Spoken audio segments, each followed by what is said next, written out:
Baik,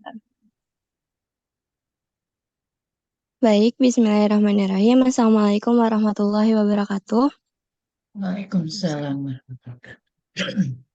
Yang saya hormati dosen pengampu mata kuliah metode penelitian, Ibu Ida Tri Agustina. Saya di sini akan mempresentasikan mengenai metode penelitian kualitatif riset. Langsung saja.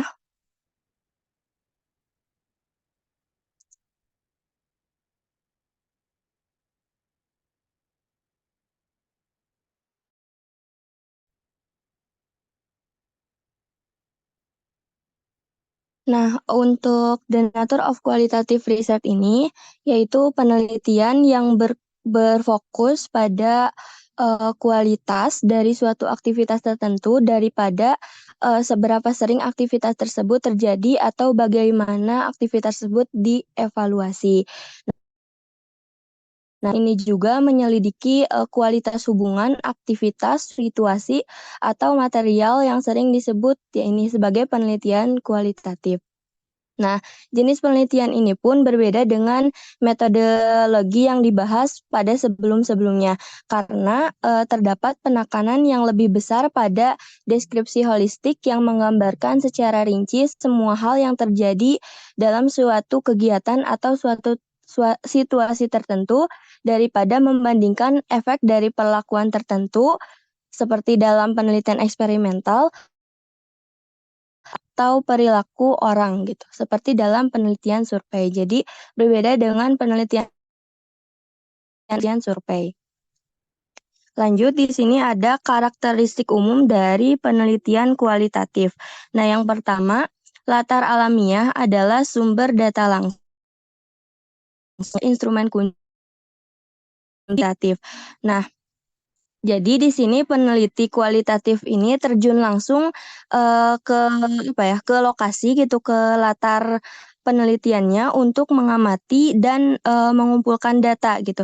Jadi peneliti ini menghabiskan waktu yang cukup lama untuk berada di sekolah dan mengikuti kegiatan yang ada di sekolah tersebut untuk mengamati guru yang ada di kelas atau di tempat lain gitu. Jadi secara langsung secara narasumber atau yang diteliti di lokasi penelitian gitu. Jadi melihat rutinitas dari lokasi penelitian tersebut gitu, yang diteliti tersebut. Yang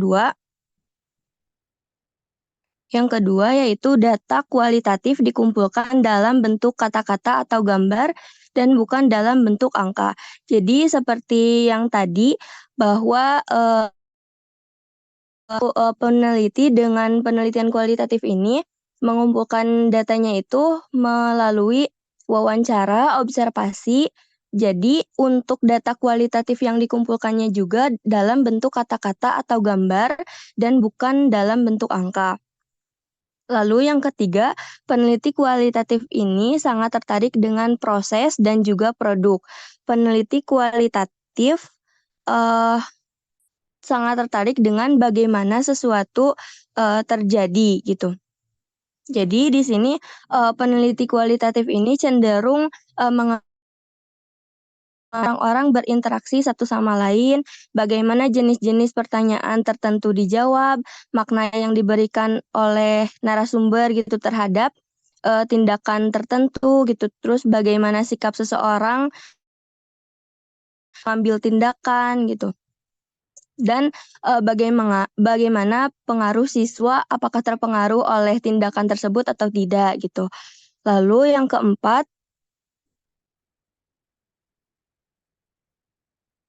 keempat, eh, peneliti kualitatif cenderung menganalisis data mereka secara induktif.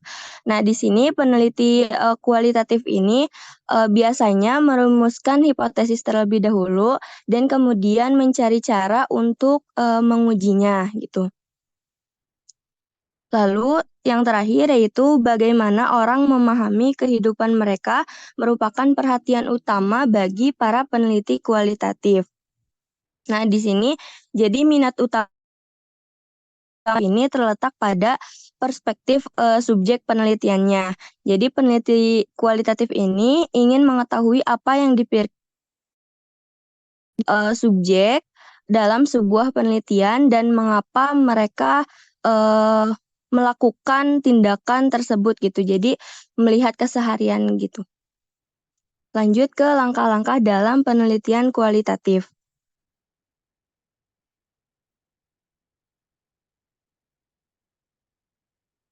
Baik, langkah-langkah penelitian kualitatif. Yang pertama yaitu identifikasi fenomena yang akan diteliti. Nah, sebelum penelitian dapat dimulai itu, peneliti terlebih dahulu mengidentifikasi fenomena tertentu yang ingin diteliti. Misalnya, seorang peneliti itu akan melakukan ingin melakukan penelitian untuk menyelidiki yang minoritas dan eh, mayoritas di sekolah besar gitu.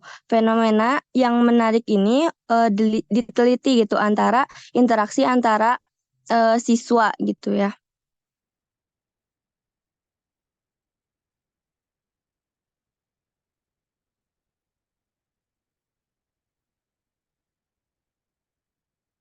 Nah, di sini tujuan dari peneliti itu adalah untuk memberikan arahan atau berfungsi sebagai eh sebagai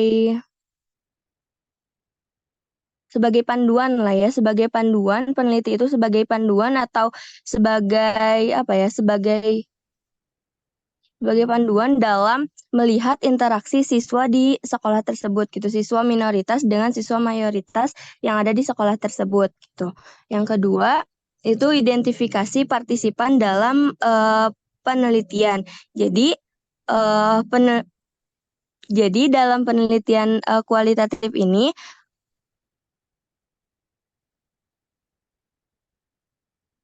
jadi penelitian kualitatif ini sebagai sampel dari sampel penelitian yang jadi sebagai subjek penelitian. Jadi itu pun harus diidentifikasi terlebih dahulu karena partisipan ini sebagai sampel penelitian. Lalu yang ketiga yaitu pembuatan hipotesis. Yang keempat yaitu pengumpulan data dan yang kelima analisis data dan yang keenam itu interpretasi dan kesimpulan. Nah, adapun pendekatan untuk penelitian yaitu dan kualitatif ini menggunakan pendekatan-pendekatan tertentu gitu. Yang pertama itu pendekatan penelitian naratif, yang kedua ada pendekatan fenomenologi, dan yang ketiga yang keempat pendekatan studi kasus, dan yang kelima itu pendekatan etnografi, dan yang keenam itu pendekatan penelitian historis. Nah, untuk pengambilan sampelnya dalam penelitian kualitatif ini ada 9 sampel. Yang pertama itu sampel tipikal. Sampel tipikal ini sampel yang dianggap atau dinilai menjadi representatif dari yang sebenarnya kelas siswa sekolah dasar karena mereka masuk ke eh, misalkan ke masih usia yang masih usia masih dianggap usia siswa kelas 3 SD misalkan gitu ya. Yang kedua yaitu sampel kritis. Nah, sampel kritis ini sampel yang dianggap sangat mencerahkan karena sangat tidak biasa atau luar biasa. Misalkan sampelnya itu individu yang telah mencapai pencapaian yang tinggi meskipun memiliki keterbatasan fisik yang serius. Yang ketiga yaitu sampel homogen. Nah, sampel homogen ini yaitu sampel yang semua anggotanya memiliki sifat atau karakteristik tertentu. Misalkan, ya gimana Bu?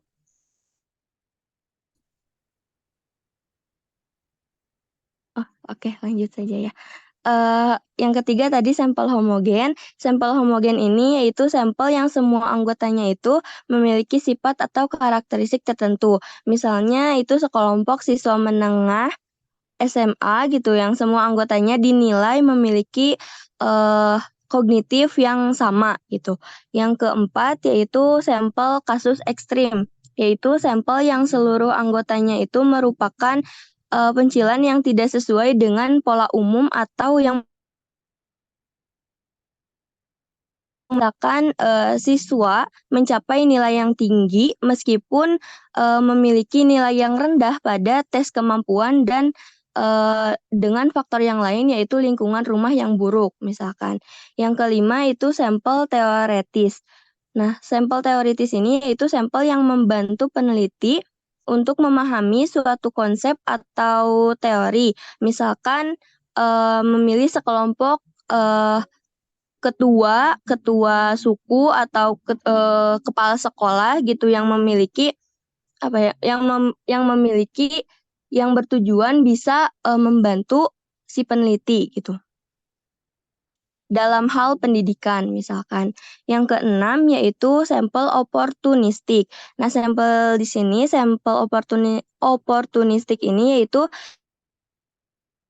penelitian untuk mengambil keuntungan dari kondisi baru muncul.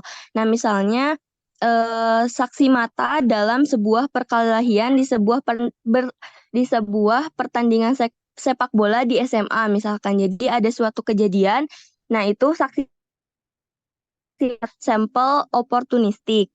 Lalu sampel konfirmasi. Nah, sampel konfirmasi ini sampel yang diperoleh validasi atau mengkonfirmasi temuan awal, misalkan wawancara lanjutan dengan siswa untuk memverifikasi alasan beberapa siswa putus sekolah gitu. Yang kedelapan yaitu sampel variasi maksimal. Nah, sampel variasi maksimal ini satu sampel yang dipilih untuk mewakili keragaman perspektif atau karakteristik Bismillahirrahmanirrahim. Assalamualaikum di warahmatullahi penelitian wabarakatuh. tertentu. Terima kasih banyak Ibu Nyimas. Saya lanjutkan untuk selanjutnya yaitu pengumpulan data. Saya Gimana, dari Bu? penelitian etnografi Sebentar, itu ini gimana? sendiri terbagi ke dalam dua bagian. Halo? Ada dua pertama ya, ada dua pengumpulan data. Salah. Elsa. Ada Halo? dua cara pertama dari pengumpulan Bu data Elsa, penelitian etnografi Halo? ini. Yang Bu pertama Elsa. ada observasi partisipan. Assalamualaikum Bu Ini kenapa Elsa. ada dua suara?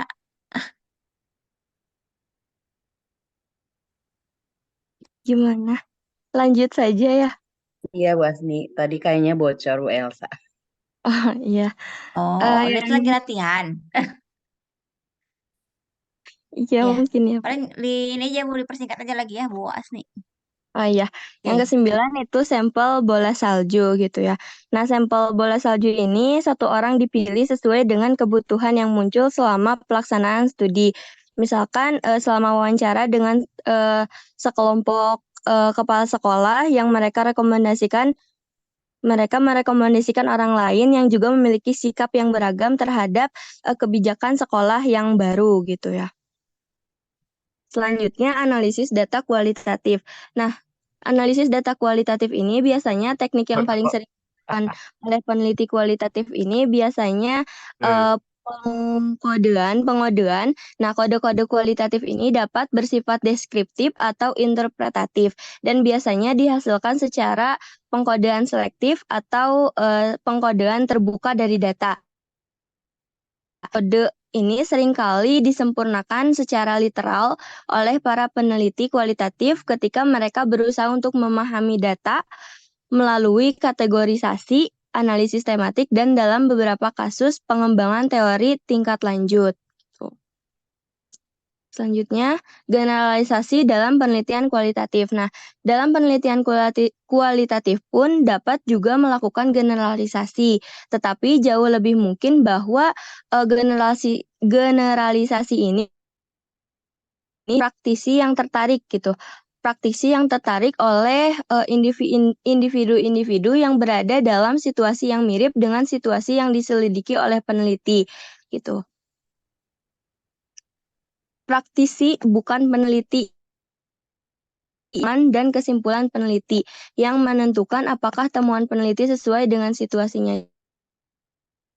Dalam generalisasi dalam penelitian kualitatif ini dibutuhkan praktisi untuk menilai menilai temuan peneliti apakah sudah sesuai dengan situasinya gitu ya. Lanjut ke validitas internal dalam penelitian kualitatif. Nah, penelitian kualitatif ini sangat bergantung pada peneliti dalam mengumpulkan dan menafsirkan informasi. Studi kualitatif seringkali mengandung interpretasi yang melibatkan hubungan gitu. Meskipun lebih sulit dilakukan dalam penelitian kualitatif, namun kadang-kadang mungkin pengecualiannya adalah penelitian historis, di mana kontrol hampir tidak mungkin dilakukan. Jadi kalau untuk penelitian historis itu karena kejadian yang selanjutnya etika dan penelitian kualitatif. Nah, etika dan penelitian kualitatif ini yang pertama dalam penelitian kualitatif semua orang yang studi kualitatif ini harus selalu dilindungi kecuali gitu. Jika misalkan, jadi harus ada kesepakatan terlebih dahulu antara subjek penelitian dengan peneliti gitu. Yang kedua, subjek penelitian ini atau peserta harus selalu diperlakukan dengan hormat. Yang ketiga, peneliti itu harus melakukan yang terbaik untuk memastikan bahwa tidak ada bahaya fisik atau psikologis si penelitian.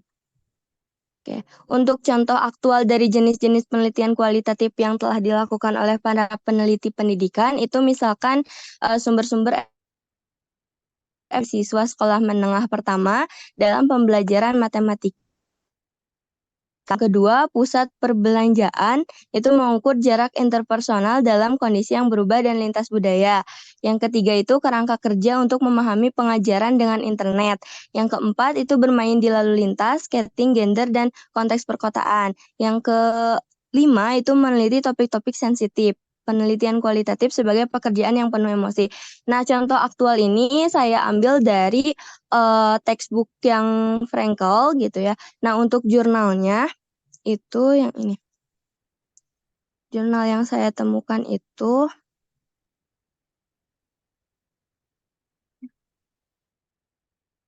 jurnal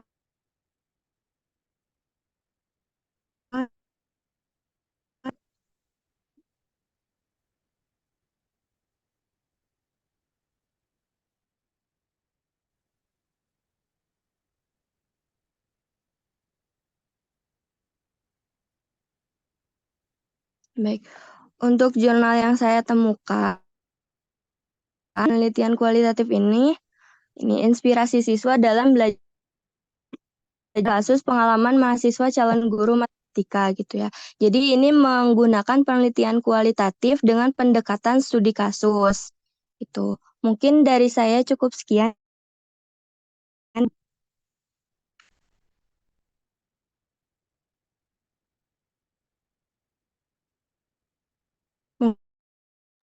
Oke, sudah Bu Assalamualaikum Asni. warahmatullahi wabarakatuh. Ya, sudah Bu. Assalamualaikum. Pelan tadi suaranya jadi enggak ini ada yang kadang putus ada yang enggak. Baik, berikutnya tadi yang sudah latihan Bu Rika dan Bu Desi ya. Observing and interviewing. Interviewing.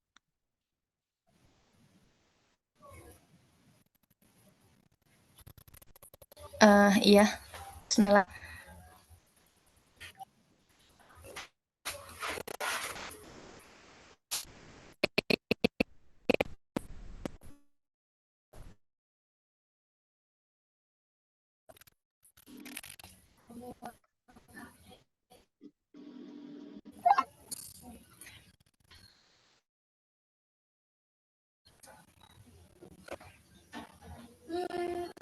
Mohon maaf, suara saya terdengar Kurang jelas, Ibu. putus-putus, Bu.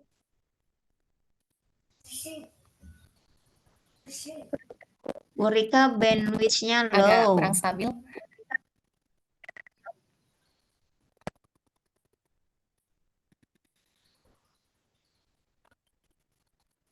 sambil presentasi nanti silakan teman-teman Bapak Ibu disiapkan pertanyaan untuk Bu Asni ya.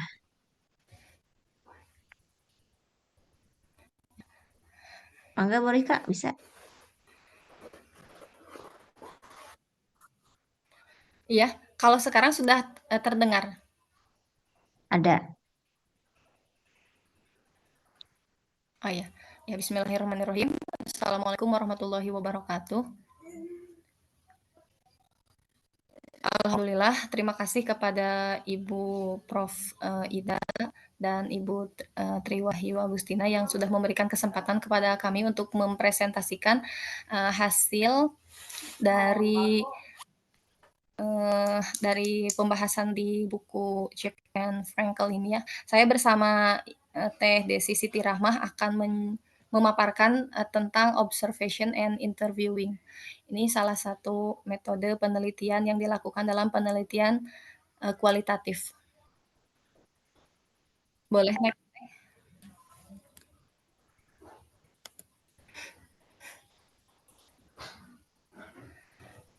Seperti yang tadi dijelaskan oleh pembicara sebelumnya, bahwa penelitian kualitatif ini ada 3 teknik utama yang digunakan untuk metode penelitiannya. Yang pertama ada observasi, kemudian ada wawancara, dan juga ada analisis dokumen. Untuk yang pertama, saya akan menjelaskan tentang observasi. Next, Teh. Nah, ini metode observasi. Observasi merupakan suatu teknik penelitian dengan cara terjun ke lapangan dan melihat apa yang terjadi secara langsung. Jadi kalau digambarkan di gambarnya, jadi observer atau pengamat ini terjun ke lapangan dan mengamati apa yang dilakukan oleh subjek yang diamati. Biasanya membawa catatan atau kalau tidak alat untuk perekam. Boleh next. Ada beberapa tipe penelitian dari observasi ini. Yang pertama ada participant observation. Di participant observation ini, peneliti atau pengamat langsung ambil bagian dalam situasi atau setting yang sedang diamati. Jadi, observernya itu nanti langsung masuk dan terjun ke lapangan. Nah, ada peran pengamat di sini yang bisa dilakukan atau bisa diambil, bisa mengambil peran sebagai peserta sepenuhnya atau complete participant, ataupun bisa mengambil peran sebagai peserta sebagai observer atau participant as observer. Maksudnya peserta penuh itu peneliti atau observer itu kan terlibat langsung ya di dalam lapangan. Nah, mereka itu identitasnya tidak diketahui. Identitasnya itu tidak diketahui oleh individu yang sedang diobservasi gitu. Jadi ikut terjun ke lapangan, tetapi orang lain yang sedang diamati itu tidak tahu bahwa kita itu observer gitu ya. Kemudian peneliti berinteraksi dengan anggota kelompok sealami mungkin. Jadi bergaul, berinteraksi dengan partisipan yang diteliti, yang diamati, tetapi mereka itu tidak tahu bahwa kita itu adalah observer. Kalau mengambil peran sebagai peserta sebagai observer, kita terjun ke lapangan, tetapi peneliti ini tidak tidak memberitahu gitu. Oh ya, maaf, untuk yang sebagai observer itu peneliti sepenuhnya berpartisipasi pada kegiatan kelompok, dan juga dia memperjelas bahwa dia ini sedang melakukan penelitian. Jadi, partisipan yang lain atau subjek yang sedang diamati ini, dia mengetahui bahwa kita ini ada di dalam forum tersebut atau ada di kelas misalnya, itu sebagai observer, bukan sebagai peserta seperti yang lain. Next. Nah, kalau tadi participant observation, yang ini non-participant observation. Jadi ini kebalikannya. Yang non-participant observation ini, peneliti tidak berpartisipasi secara langsung dalam aktivitas yang sedang diamatinya. Di dalam non-participant observation juga, peneliti ini atau observer ini bisa mengambil peran apakah mau menjadi observer yang sepenuhnya atau complete observer ataupun observer as participant. Jika mengambil peran sebagai complete observer, peneliti ini mengamati kegiatan kelompok tanpa berpartisipasi dalam aktivitas tersebut. Jadi hanya tidak diketahui gitu ya. Kemudian subjek pengamatan bisa jadi tahu ataupun tidak gitu bahwa mereka itu sedang diamati. Kalau mengambil posisi sebagai observer as participant, peneliti ini mengidentifikasi dirinya sebagai peneliti, tetapi tidak berpura-pura dengan benar-benar menjadi anggota kelompok yang ia amati. Kalau yang ini berarti dia itu menjelaskan bahwa saya ini sedang meneliti gitu, sedang mengobservasi, tetapi kan tidak berpartisipasi dalam aktivitas yang diamatinya. Hanya memberitahu bahwa oh saya sedang mengamati gitu. Next teh. Nah, ini ada variasi pendekatan pada observasi. Jadi nanti ketika penelitian bisa diambil mana yang mau kita gunakan gitu ya. Dari sisi peran observer itu bisa jadi observasi partisipan sepenuhnya yang tadi ya complete participant atau partisipan setengah atau parsial atau sebagai penonton saja gitu. Jadi seperti orang yang dari luar tapi tetap mengamati. Ketiganya mengamati, cuma peran dia sebagai observer itu apakah mau langsung terjun ke lapangan dan partisipan itu tahu dirinya sebagai observer ataukah misalnya tidak gitu ya. Kemudian bagaimana observer itu digambarkan oleh orang lain atau oleh partisipannya.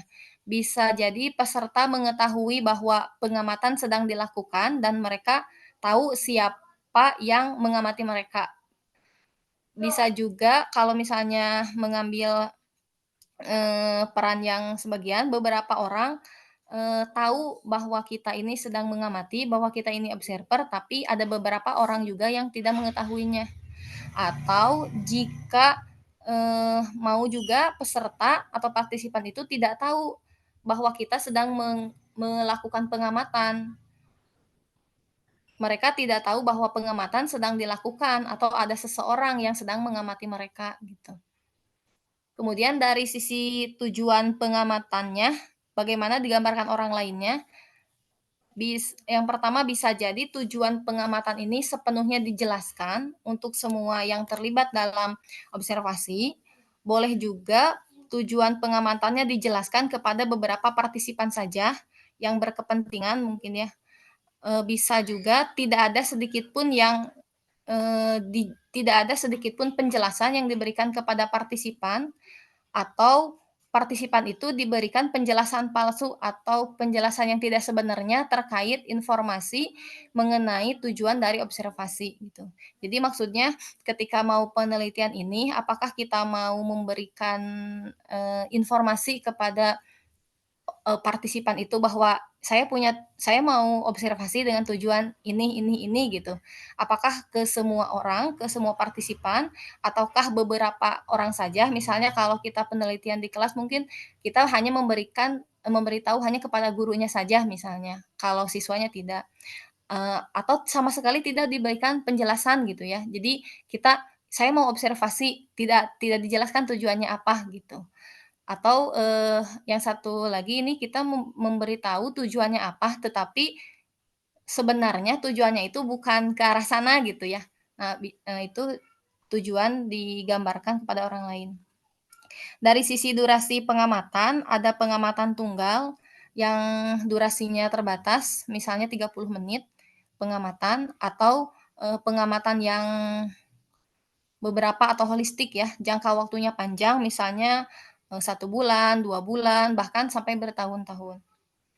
Nah, untuk fokus pengamatan sendiri, untuk yang ada fokus yang sempit dan juga fokus yang luas. Kalau yang sempit itu hanya satu unsur atau satu karakteristik yang diamati, kalau fokus yang luas ini holistik ya, jadi beberapa karakter yang diamati serta unsur-unsur yang ada di dalamnya itu dicari. Next teh. Nah, ini yang ketiga ada observasi naturalistik. Observasi naturalistik ini melibatkan pengamatan individu dalam setting natural peneliti.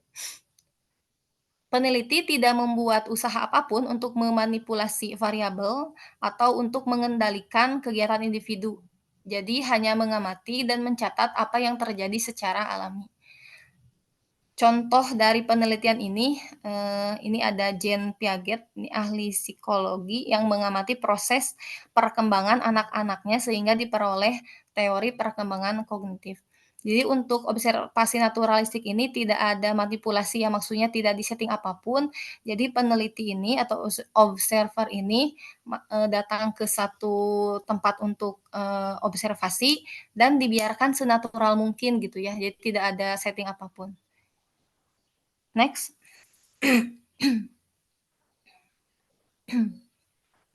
Nah, kebalikan dari naturalistik ini itu simulasi gitu. Kalau tadi kan senatural mungkin, kalau yang simulasi ini menciptakan situasi dan meminta subjek itu untuk berperan atau mensimulasikan peran tertentu. Nah, simulasi ini bisa dilakukan oleh individu ataupun tim gitu. Kalau misalnya berperan sebagai individu, itu nanti seseorang itu diminta untuk bermain peran bagaimana ia berpikir sebagai individu itu sendiri, kemudian bertindak pada situasi tertentu.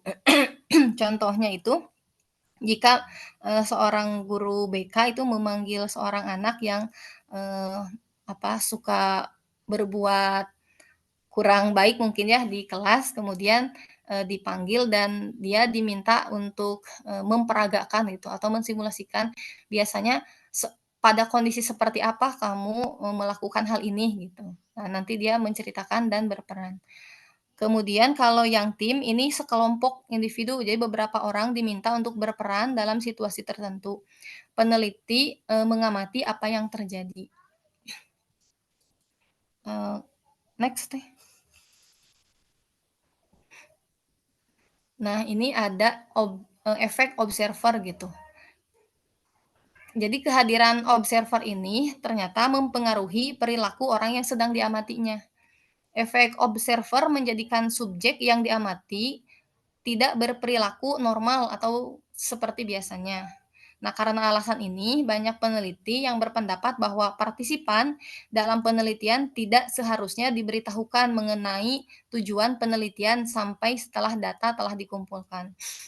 Tadi kan ada ya, ada penelitian atau ada observasi yang boleh memberikan tujuan atau memaparkan tujuan observasi kepada partisipan, boleh juga tidak gitu. Tetapi kalau melihat dari efek observer, sepertinya kata banyak orang itu, kata banyak peneliti, nggak usah dikasih tahu gitu ya, tidak usah diberikan penjelasan dulu terhadap apa yang mau kita lakukan supaya partisipan itu bertindak, berperilaku natural gitu, tidak dibuat-buat gitu ya, tidak diada-adakan gitu. Jadi kita sebagai observer itu bisa melihat, oh seperti ini naturalnya, oh seperti ini kebiasaan seperti biasanya gitu. Tetapi ada juga yang menyatakan bahwa kalau misalnya tidak diberitahu, jadi seolah-olah subjek itu diamati tanpa diketahui gitu. Kadang ada yang menyatakan bahwa itu tidak etis gitu ya, tidak beretika gitu. Lanjut. Nah, kemudian ada bias observer. Bias observer ini merujuk pada kemungkinan ide-ide tertentu yang datang dari observer bisa mempengaruhi apa yang diamati. Sehingga diperlukan observer kedua yang dapat dijadikan cross-check terhadap kesimpulan yang diambil. Jadi kan kalau observer itu, tadi yang diukur itu kan kualitatif ya, jadi bukan angka-angka. Sehingga persepsi dari observer ini kan bisa kemana-mana gitu, meskipun tetap ada rule-nya gitu. Tetapi untuk menjaga gitu ya supaya penelitian ini tetap objektif, maka diperlukan second observer atau observer kedua sebagai cross check gitu. Apakah kesimpulan yang saya buat ini sudah betul ataukah misalnya dari observer yang kedua tuh oh menurut saya begini gitu. Nah, nanti bisa saling cross check data. Next. Kemudian ada pengkodean data observasi. Jadi ada skema pengkodean yang digunakan dalam observasi. Skema pengkodean ini adalah seperangkat kategori yang memberikan arahan, bisa juga mengajukan pertanyaan atau memberikan pujian yang digunakan oleh observer untuk mencatat frekuensi perilaku seseorang atau kelompok yang dia amati. Contoh dari skema pengkodean ini sudah digunakan untuk mengukur interaksi antara orang tua dan anak remaja dalam lingkungan kerja, kemudian interaksi antara dokter dengan pasien di ruang praktek, dan juga interaksi guru dengan siswa di ruang kelas. Next deh. Ini yang berikutnya ada penggunaan teknologi. Karena tadi observer itu kan melihat, kemudian mendengar, mengamati, itu kan kadang tidak bisa dicatat seluruhnya oleh observer. Sehingga ini dibutuhkan teknologi gitu ya untuk bisa memutar kembali mungkin atau merekam setiap hal yang terjadi pada lingkungan yang sedang diamati. Teknologi ini diperlukan karena adanya kesulitan dalam mengamati orang sesuai fakta yang terjadi yang bisa saja terlewatkan oleh observer gitu.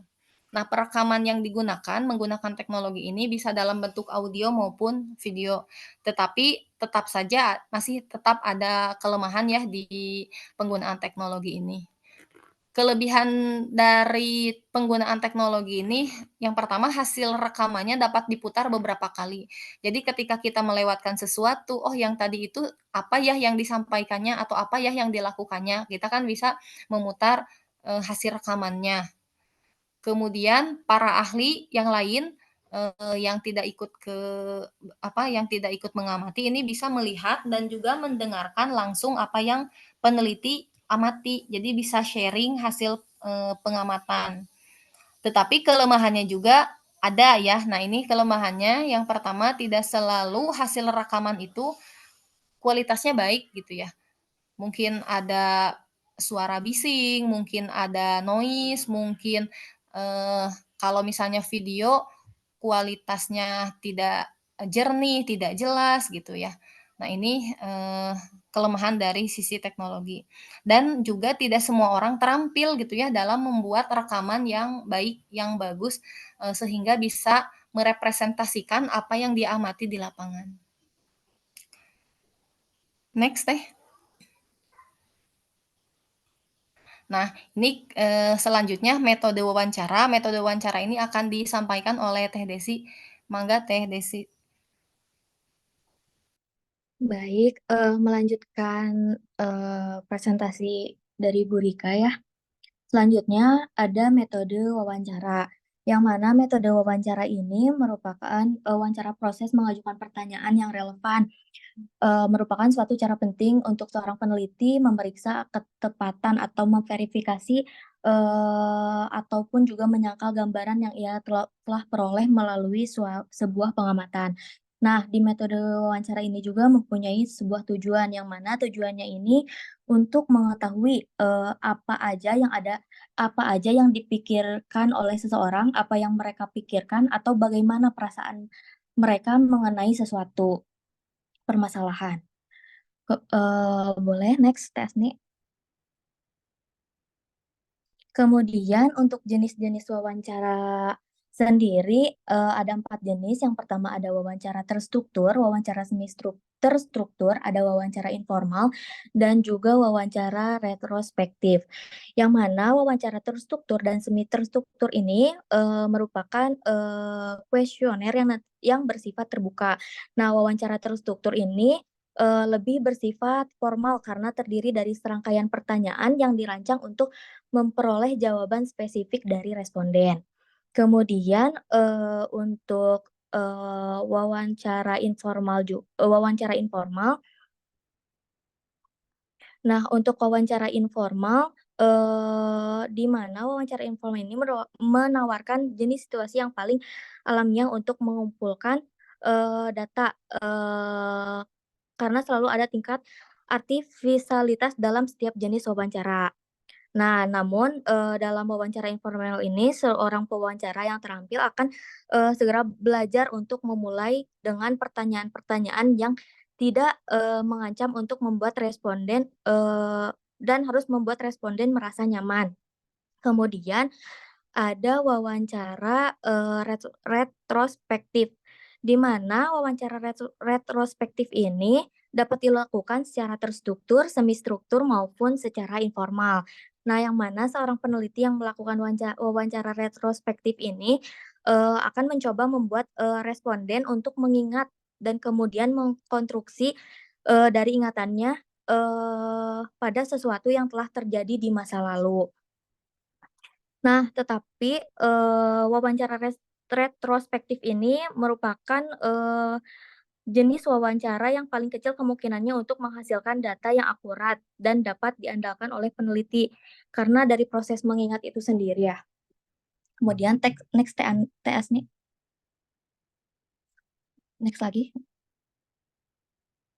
Nah, untuk selanjutnya ada wawancara aktor kunci. Yang mana wawancara aktor kunci ini merupakan aktor kunci ini sendiri merupakan individu yang mana mereka berpengetahuan lebih atau berpengetahuan tertentu sehingga dapat dijadikan sebagai informasi yang sangat baik. Kemudian informasi yang mereka berikan dapat berfungsi sebagai alat cross-check pada data peneliti yang diperoleh dari wawancara lain, dari pengamatan, dan juga dari analisis isi. Nah, kemudian sesuatu yang harus diperhatikan oleh peneliti terhadap aktor kunci ini, bahwa tidak semua aktor kunci ini mampu memberikan informasi yang diinginkan oleh peneliti. Kemudian next test nih.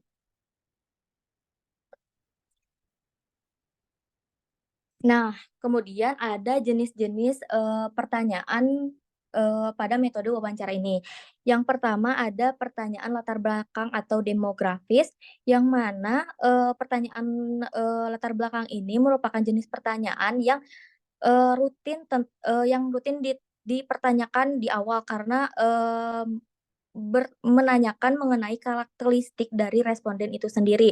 Seperti pertanyaan mencakup dari asal pendidikan, pekerjaan, usia, pendapat, dan sejenisnya. Kemudian ada pertanyaan pertanyaan pengetahuan, yang mana pertanyaan pengetahuan ini berkaitan dengan informasi-informasi faktual. Berbeda dengan opini, keyakinan, dan sikap, yang mana hal tersebut yang dimiliki oleh responden. Kemudian ada pertanyaan tentang pengalaman. Nah, untuk pertanyaan perilaku atau pengalaman ini berfokus pada apa yang sedang atau pernah dilakukan oleh responden ini di masa lalu. Nah, dalam pertanyaan perilaku atau pengalaman ini tujuannya untuk mendapatkan deskripsi pengalaman, perilaku, atau kegiatan yang seharusnya dapat diamati tetapi tidak dapat diamati. Begitu. Kemudian yang keempat ada pertanyaan pendapat atau menilai, yang mana pertanyaan pendapat atau opini ini ditujukan untuk mencari tahu apa yang sedang dipikirkan oleh atau topik atau permasalahan apa yang sedang dipikirkan oleh narasumber. Kemudian ada pertanyaan perasaan atau feeling question, yang mana feeling question tersebut berkaitan dengan bagaimana perasaan suatu responden terhadap suatu hal yang mungkin sedang kita amati. Kemudian ada juga pertanyaan yang berhubungan dengan panca indera atau sensory question, yang mana pertanyaan ini berfokus pada apa yang dilihat, didengar, dicicipi, dicium, atau disentuh oleh seorang responden.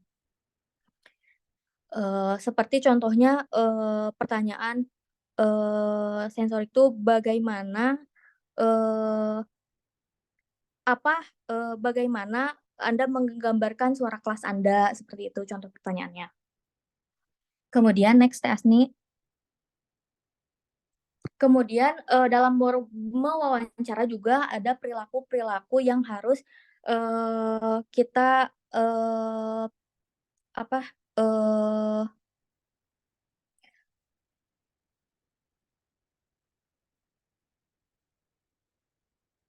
kemudian ada perilaku-perilaku dalam wawancara. Yang pertama, dalam perilaku wawancara yaitu menghormati budaya kelompok dari yang diteliti. Kemudian adanya juga ada menghormati individu yang sedang diwawancarai. Kemudian kita harus bersikap secara alami dan juga kemudian mengembangkan hubungan yang tepat dengan responden, mengajukan pertanyaan yang sama dengan cara yang berbeda selama wawancara, meminta responden untuk mengulangi jawaban atau pertanyaan ketika terdapat beberapa keraguan tentang kelengkapan sebuah pernyataan atau jawaban yang dikemukakan oleh seorang responden. Kemudian next Asni.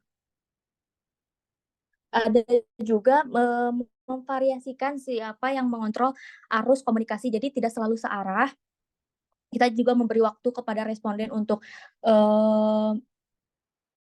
mendengarkan dan memaparkan apa yang dipikirkan oleh seorang responden, kemudian menghindari pertanyaan yang menuntun jawaban responden, kemudian jangan mengajukan sebuah pertanyaan yang dikotomis, mendengarkan secara aktif, kemudian mengajukan pertanyaan satu persatu dan juga tidak boleh menyela. Kemudian next Asni. Nah, kemudian ada wawancara kelompok terfokus. Yang mana wawancara kelompok terfokus ini wawancara secara berkelompok, wawancara bertanya sekelompok kecil yang biasanya terdapat 4-8 orang untuk menjawab serangkaian pertanyaan dari seorang peneliti. Kemudian para peserta bersama-sama dalam sebuah kelompok mendengarkan tanggapan satu sama lain dan saling berinteraksi. Kemudian terdapat banyak komentar tambahan, tetapi penekanannya bukan kepada suatu persetujuan antar pendapat responden. Kemudian, tujuan dari wawancara kelompok terfokus ini untuk mendapatkan gambaran mengenai apa yang benar-benar dipikirkan oleh responden terhadap suatu permasalahan yang terjadi, dan para peserta mendengarkan pendapat orang satu sama lain dan mempertimbangkan dari pandangan satu sama lainnya. Next, Asni. Nah, untuk proses wawancara ini sendiri, tidak semua proses wawancara itu dapat ditangkap oleh peneliti. Maka dari itu, ada sebuah rekaman data wawancara. Nah, wawancara akan sia-sia jika pewawancara tidak mampu menangkap apa yang sebenarnya responden katakan. Maka dari itu dibantu oleh sebuah teknologi yang berupa rekaman. Nah, rekaman ini sendiri dapat berupa rekaman audio maupun rekaman video. Next, Asni. Nah, untuk etika dalam mewawancara, ini juga ada etikanya. Yang pertama, selama wawancara mendalam, ukuran kedekatan antara pewawancara dan responden dapat berkembang. Jadi, membuat situasi itu nyaman, akrab antara seorang pewawancara dan juga responden. Kemudian sangat etis jika pewawancara meminta responden untuk mendatangi persetujuan dulu. Jadi memberikan persetujuan apakah mau untuk diwawancara, apakah masuk pertanyaan-pertanyaannya terhadap si pewawancara yang tidak melebihi apa yang sudah jadi aturannya. Itu aja mungkin untuk metode wawancara dan observasi. Sekian.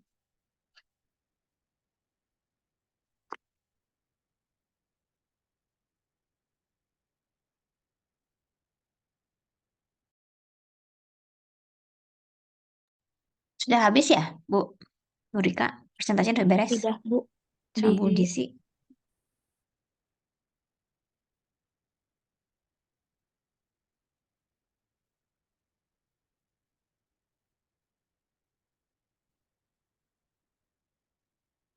Masih ada atau sudah habis? Sudah, Bu. Dilanjutkan ke Sudah. kelompok selanjutnya. Sudah beres. Oke. Baik, lanjut. Siap berikutnya. kelompok Nyimas, Bu, sama Teh Elsa. Sebentar. Bu Nyimas bisa share-nya atau mau dibantu?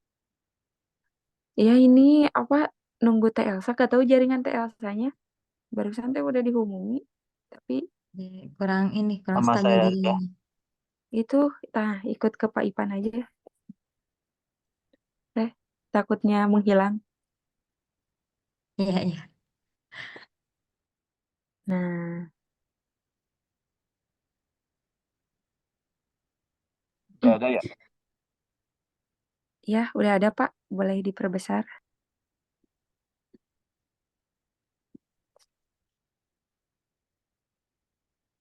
Baik, bismillahirrahmanirrahim. Assalamualaikum warahmatullahi taala wabarakatuh.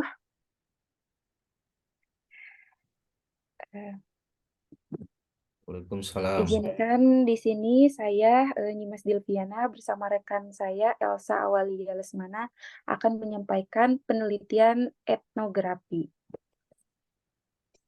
Nah, di sini ada pendahuluannya di mana menurut Creswell, etnografi adalah sebuah metode penelitian kualitatif yang digunakan untuk memahami dan mendokumentasikan kehidupan sehari-hari, budaya, dan interaksi sosial dari suatu kelompok budaya seperti pola perilaku, kepercayaan, dan bahasa yang berkembang dari waktu ke waktu. Nah, maksud dari budaya dan kepercayaan ini, kita bisa ambil salah satu contohnya kalau misalkan kepercayaan seperti kepercayaan adat istiadat, seperti orang Bali, di mana orang Bali ini tuh kan mempercayai bahwa manusia yang mati harus dibakar, katanya untuk menyucikan rohnya gitu. Jadi mereka mempercayai itu. Sedangkan kalau misalkan dalam konteks pendidikannya, kita bisa ngambil contohnya seperti pada pendidikan IPA ya, penelitian etno ini dapat dilakukan untuk memahami dinamika dalam kelas, untuk mengetahui hubungan antara guru dan siswa, serta interaksi antara siswa dalam proses pembelajaran IPA. Misalnya nih, ada seorang peneliti dapat tinggal dalam sebuah sekolah. Nah, penelitian ini, si peneliti ini melakukan penelitiannya dalam jangka yang lumayan lama waktunya gitu. Karena penelitian ini melakukan penelitian yang lebih mendalam gitu. Terus penelitian ini melakukan penelitian seperti apa? Yaitu untuk mengamati proses pembelajaran di kelas IPA, terus mewawancarai guru dan siswa, serta mengamati bagaimana nih siswa bereaksi terhadap atau siswa mengalami proses pembelajaran IPA dan bagaimana guru juga mengajarkan konsep-konsep tersebut gitu. Dengan pendekatan etno ini, peneliti juga dapat memberikan wawasan yang mendalam tentang faktor-faktor yang mempengaruhi efektivitas dalam pembelajaran IPA, seperti gaya mengajar guru, terus bagaimana nih motivasi siswa, dan bagaimana juga budaya kelas gitu. Terus di sini juga ada tujuannya, di mana tujuan ini tuh peneliti etno ini untuk menggambarkan, menganalisis, dan menafsirkan budaya suatu kelompok dari waktu ke waktu untuk memahami keyakinan, perilaku, dan bahasa bersama kelompok tersebut secara mendalam dan holistik. Jadi pada intinya kajian dari etnografi ini yaitu untuk mengembangkan atau meneliti kepercayaan, perilaku, dan budaya. Jadi prosesnya itu jangkanya lumayan lama gitu, tidak singkat tapi lebih mendalam gitu. Terus penelitian ini juga dilakukannya secara alami ya, tidak dibuat-buat gitu, tidak ditambah-tambah. Jadi penelitian ini tuh dibuat dengan apa yang didengar dan apa yang dilihat gitu, secara nyata seperti itu. Terus lanjut Bapak. Nah, di sini ada konsep-konsep dari etnografi. Ini ada 5, di mana ada budaya. Nah, budaya di sini itu dalam penelitian etno ini, misalkan seperti seorang peneliti yang tinggal dalam suatu desa untuk memahami tradisi lokal, kayak upacara adat, cara hidup sehari-hari penduduknya bagaimana, terus menganalisis budaya mereka juga. Misal nih, kan ada di kampung adat Dukuh gitu. Itu adatnya sangat kental. Kayak misalkan kaki itu tidak boleh mengarah ke arah makam gitu. Katanya itu tidak baik. Kayak gitu. Jadi harus kembali keluar lagi gitu kalau misalkan si kakinya mengarah ke arah makam. Yang selanjutnya ada perspektif holistik. Nah, ini tuh sebagai contoh seorang etnografer yang mempelajari sebuah komunitas tidak hanya fokus pada suatu aspek seperti kegiatan ekonomi, terus ada juga budayanya, ada juga agamanya, ada juga politiknya. Terus ada deskripsi tebal. Nah, deskripsi tebal di sini itu dapat terlihat dalam penggambaran yang detail dan mendalam tentang interaksi sosial. Misalnya seperti upacara pernikahan yang mencakup pakaian adatnya bagaimana, tata cara pernikahannya bagaimana gitu. Terus apa makna dari simbol yang digunakan di upacara adat pernikahan tersebut.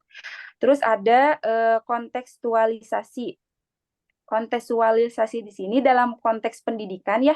Jadi seorang peneliti etnografi ini mengkaji program bimbingan belajar di sebuah sekolah. Terus dapat mengkontekstualisasikan data kehadiran siswa dengan mempertimbangkan faktor-faktor sosial, ekonominya, budayanya bagaimana gitu yang bisa mempengaruhi siswa tersebut. Terus itu ada perspektif emik dan epik ya.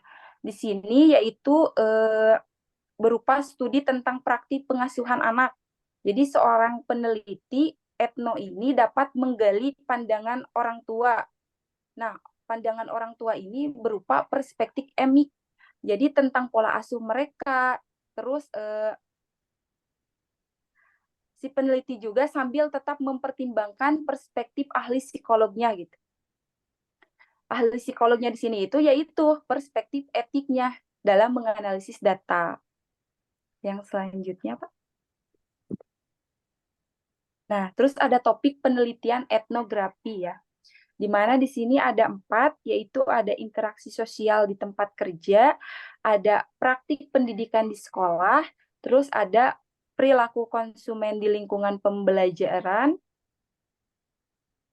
terus ada adat dan tradisi dalam masyarakat.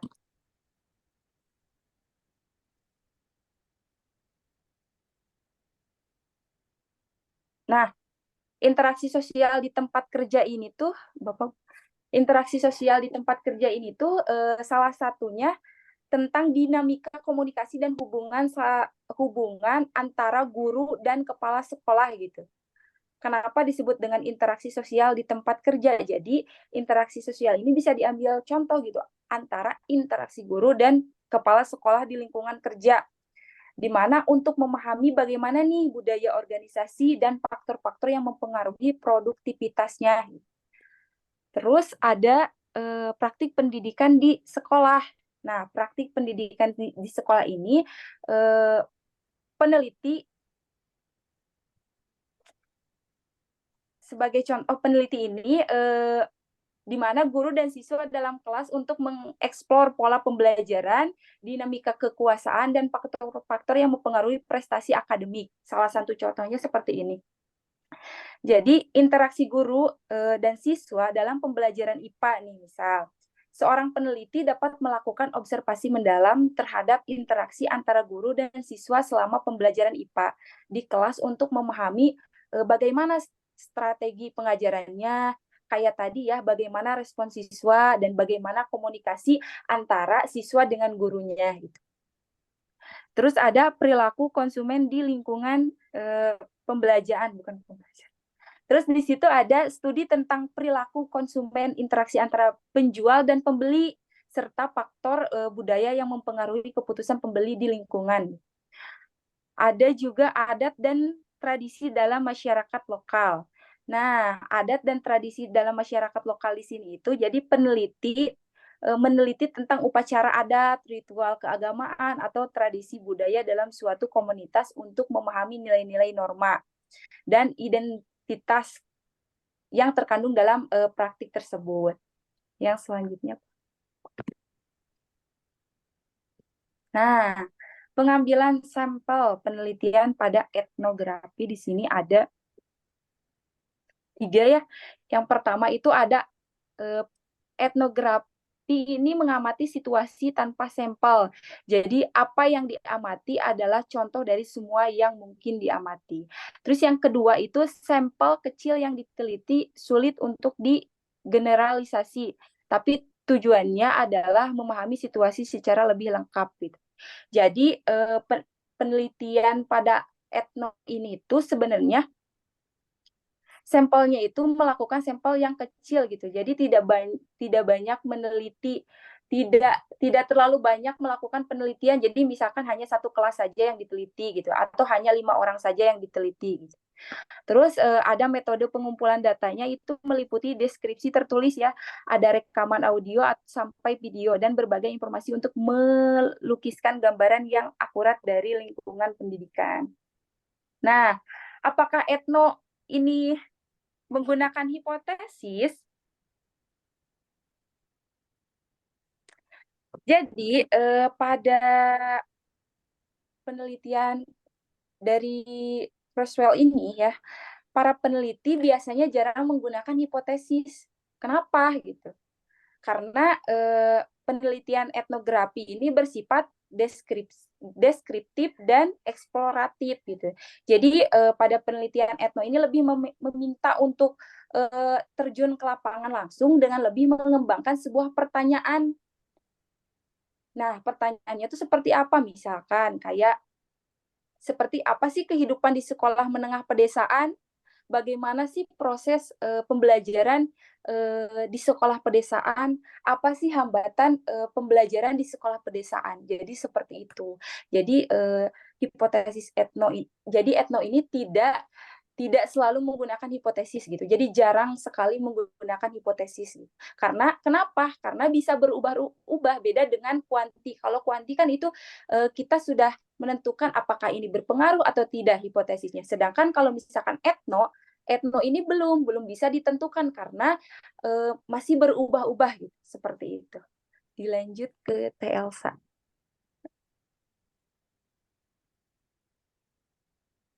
Oke, baik. Ibu izin off cam karena kurang stabil jaringannya. Oke, selanjutnya yaitu pengumpulan data. Masih banyak Bu Elsa Jadi ini pengumpulan slide-nya.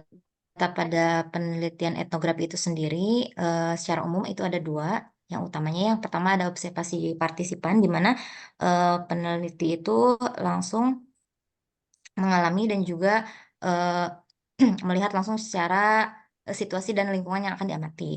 Kemudian untuk yang kedua itu ada wawancara. Mungkin tadi juga sama kelompok sebelumnya sudah dijelaskannya untuk jenis-jenis wawancara dan sebagainya. Namun di sini untuk penelitian etnografi itu sendiri, wawancaranya itu wawancara sangat terperinci, yang terperinci gitu ya. Di mana peneliti itu bisa melihat kemudian mendengar dan juga mengalami secara langsung apa yang ingin dia teliti. Nah, namun untuk wawancara itu sendiri ada beberapa catatan yang harus ditulis ya. Ada yang namanya catatan lapangan, bahwa kita ketahui untuk catatan lapangan itu tulis apa yang terjadi di lapangan. Namun pada penelitian etnografi itu sendiri untuk catatan lapangan ternyata tidak hanya apa yang dilihat di lapangan, tapi tidak apa saja sih yang ditulis di sana. Misalkan rencana hari ini itu mau kemana? Rencana hari ini itu mau melakukan aktivitas apa saja? Misalkan mau pergi kemana, mau bertemu dengan siapa. Nah, itu ditulis di catatan lapangan. Kemudian untuk buku harinya kita menulis apa? Nah, untuk buku hariannya itu sendiri tentang pernyataan pribadi. Tentang pernyataan pribadi itu ditulis di buku harian. Seperti pendapatnya seperti apa ya, pendapatnya, kemudian perasaannya bagaimana. Nah, itu ditulisnya di buku harian. Nah, selanjutnya Pak. Selanjutnya yaitu ada analisis data. Nah, untuk analisis data pada penelitian etnografi ini terbagi ke dalam 5. Yang pertama ada triangulasi. Nah, triangulasi itu adalah pengamatan. Jadi pengecekan terlebih dahulu ya, apa yang akan kita amati. Kemudian mencari pola. Nah, untuk mencari pola itu sendiri pola dalam berpikir dan juga berperilaku itu seperti apa. Dimulai dari sejumlah informasi. Namun tidak hanya sampai situ, kita ulangi lagi apakah betul pengamatan sebelumnya dengan pengamatan yang baru itu sama atau tidak. Kemudian mengidentifikasi kejadian yang penting. Nah, misalnya seperti apa? Misalkan ada 2 kelompok siswa yang sedang bercakap. Nah, itu kan catatan penting yang ada di sekolah itu. Nah, kita mengidentifikasi dan juga menganalisis kejadian itu. Kemudian selanjutnya ada menyiapkan representasi visual, di mana kita itu menganalisis di sekolah peta kelasnya seperti apa, denah sekolahnya seperti apa, kemudian diagram organisasinya kayak gimana. Nah, itu disiapkan di representasi visual. Kemudian ternyata meskipun ini penelitiannya kualitatif, namun ada kalanya kita menggunakan statistik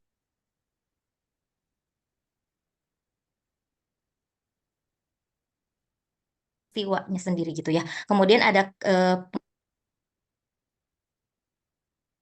penggunaan kristalisasi, ya maksudnya di sini yang saya pahami itu menyatukan pemikiran selama penelitian atau informasi itu untuk kristalisasi. Kemudian ada juga keuntungan dan kerugian dari kemudian ada juga keuntungan dan kerugian dari penelitian ini. Boleh dilanjut, Pak? Nah, ada kelebihannya. Nah, kelebihan dari penelitian ini memberikan perspektif yang jauh lebih komprehensif gitu daripada bentuk penelitian pendidikan lainnya. Karena penelitian ini tuh cocoknya untuk topik-topik yang tidak mudah dikuantifikasi. Jadi karena sehingga lebih detail informasi yang kita dapatkan. Kemudian kalau karena banyaknya keterbatasan ya, penelitian ini juga sangat bergantung kepada pengamatan penelitian tertentu. Nah, selain itu juga tadi sudah disampaikan bahwa etnografi itu jarang direplikasi karena konteksnya dan situasinya unik sehingga sulit juga untuk menggeneralisasi temuan secara luas. Nah, kemudian ada gak contoh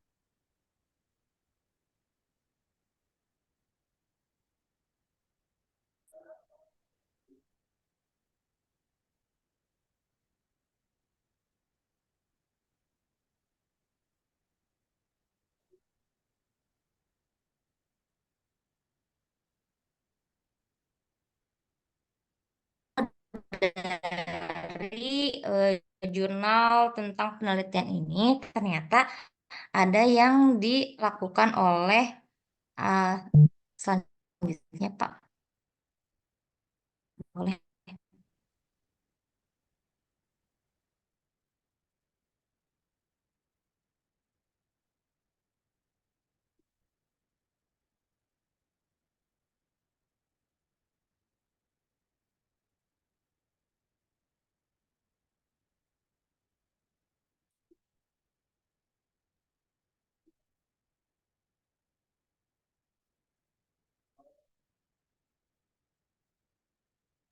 Bahasanya terlempar, Ibu. Halo? Ini masih gimana? Masih ada atau sudah selesai? Bahasanya terlempar, Bu. Jaringannya Elsa lemah. Bu Elsa terlempar bunyi masnya? Ini ada masuk lagi. Oke, maaf Ibu. Oke, Dilanjutkan ya. dipersingkat Bapak Ibu, ini kita sudah 8.10 belum ada terjawab. Udah 20 menit biasa. lagi. Ya, untuk contoh penelitian etnografi itu sendiri di sini ditulis oleh Sarah ya tentang penelitian anak-anak di taman kanak-kanak. Jadi anak-anak itu kan sebelum taman kanak-kanak itu adalah sekolah pertama untuk mereka. Nah, ternyata Sarah itu meneliti selama 1 tahun bagaimana perkembangan anak selama masuk sekolah di taman kanak-kanak. Nah, seperti itu. Eh, Kesimpulannya, untuk penelitian etnografi itu kan merupakan penelitian kualitatif di mana menggunakan metode wawancara secara terperinci. Penelitian etnografi ini umumnya mencakup inti temuan mengenai pola perilaku, keyakinan, dan juga interaksi dalam sebuah komunitas.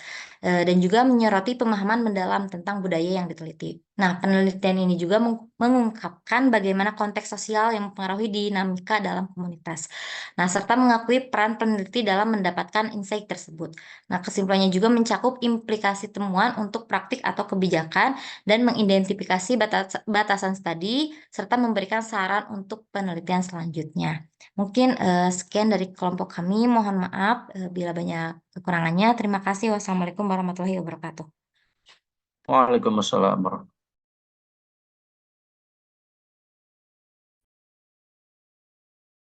Bapak Ibu mangga mungkin satu pertanyaan masing-masing kelompok dulu ya. Karena ini tinggal 20 menit lagi. Silakan ditujukan kepada kelompok mana.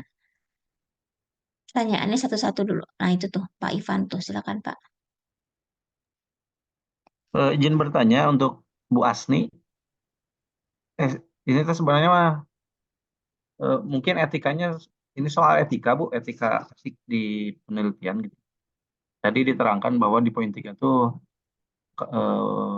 peneliti harus memastikan keselamatan secara fisik dan psikologis. Yang ingin saya tanyakan, saya tuh pernah nonton film judulnya Eksperimen Bu, tentang eksperimen tentang penelitian sosial sebuah narapidana, seorang narapidana, beberapa narapidana lah. Di filmnya tuh dibiarkan aja gitu tentang penyiksaan terhadap narapidana oleh sipir dan sebagainya gitu. Nah, itu teh sebenarnya itu diperbolehkan atau tidak gitu secara hasil dari penelitiannya gitu. Apakah jadi absah, mempengaruhi keabsahan atau tidak gitu. Kalau etika ini dilanggar gitu. Masalahnya ya ini mah mungkin memang fiksi ya, tapi saya nggak tahu mungkin saja ada di dunia nyata gitu. Kalau penelitian tentang hal tersebut ada memang berarti kan penelitinya harus bertanggung jawab kan ya, seperti masuk penjara dan sebagainya. Kalau memang penelitinya siap untuk menanggung risiko itu, apakah hasil penelitiannya itu eh, ada keabsahannya dipertaruhkan di situ juga atau tidak gitu. Terima kasih Bu. Ini untuk penelitian kualitatif ya Pak ya? Iya. Iya Bu. Pak Ivan. Ya. Baik. Mau langsung dijawab atau ditampung dulu untuk pertanyaan Bu Rika, Bu Desi, dan Bu Elsa Bunyimas mungkin. Baik, sambil nunggu mungkin langsung aja gimana Bu Asni mungkin. Langsung dijawab aja atau gimana ya, Bu? Ya boleh, silakan silakan. Oh, baik. Baik, izin menjawab ya untuk Pak Ipan, pertanyaan Pak Ipan. Dalam buku juga, dalam buku textbook Frankel ini kan etikanya itu kan ketika peneliti itu harus melakukan yang terbaik buat tidak ada akan terjadi. Nah, kadang-kadang kalaupun misalkan kita penelitiannya harus kayak tadi ya yang di Pak Ipan dicontohkan gitu, harus ke subjek penelitiannya itu kayak narapidana kayak gitu ya.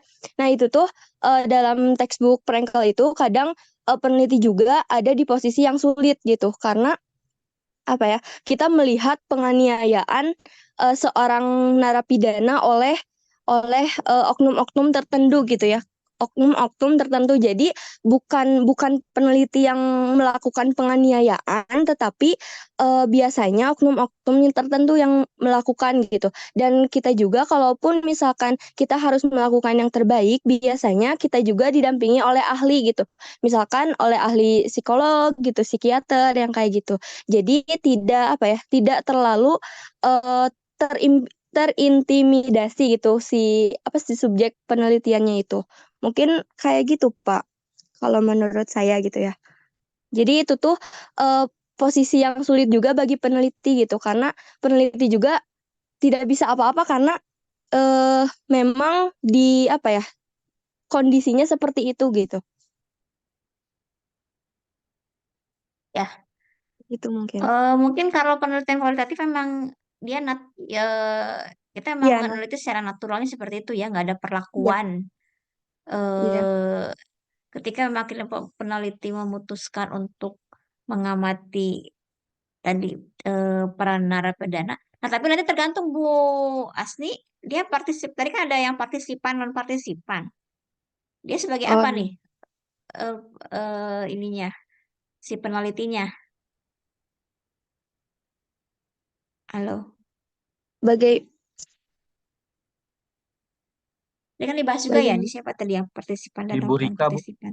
Ya, di Oh, Ibu Ibu Rika. Rika. Ya, nanti tergantung nanti mungkin bisa nyambung tuh ke Bu Rika. Kira-kira gimana Bu Rika? Tadi kan ada yang ketika kita meneliti ya, misalkan tadi apakah kita kira wawancara si narapidananya gitu ya, mengobservasi dan seterusnya. Kira-kira nanti kita masuk yang bagian yang mana nih? Kalau kita ingin melihat etika terkait dengan kondisi narapidana yang akhirnya memperoleh hal yang demikian. Enggak? Mungkin bisa kalau misalnya kita jadi non partisipan berarti kan kita tidak terlibat langsung, berarti hanya di permukaan kan, tidak usah masuk langsung gitu. Karena kan tadi kondisinya apa ya, rawan juga gitu kan, atau sangat sulit gitu. Mungkin peneliti bisa bersikap sebagai outside gitu ya, di luar dari lingkungan itu sendiri gitu. Jadi hanya memperhatikan perilaku dari luar saja gitu. Atau mungkin juga tergantung dari tujuan penelitiannya, Bu. Tujuan penelitiannya mau sampai sedalam apa gitu. Jadi nanti observernya atau penelitinya dia bisa mengambil peran yang mana gitu mungkin.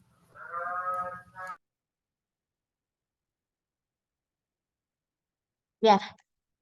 Jadi memang kalau untuk kondisi demikian karena memang penelitian kualitatif itu kan kita memang nggak bisa nggak ada treatment ya. Jadi memang kondisinya seperti itu ya kita ceritakan apa yang memang terjadi eh, di penjara tersebut ya. Walaupun memang itu secara etika Kementerian Menhumkam misalkan memang sebenarnya kan tidak boleh ya. Tapi kalau memang realnya demikian ya berarti ini fakta yang memang akan diungkap ya oleh peneliti gitu ya. Bahkan saya pernah menyimak juga di TV ya.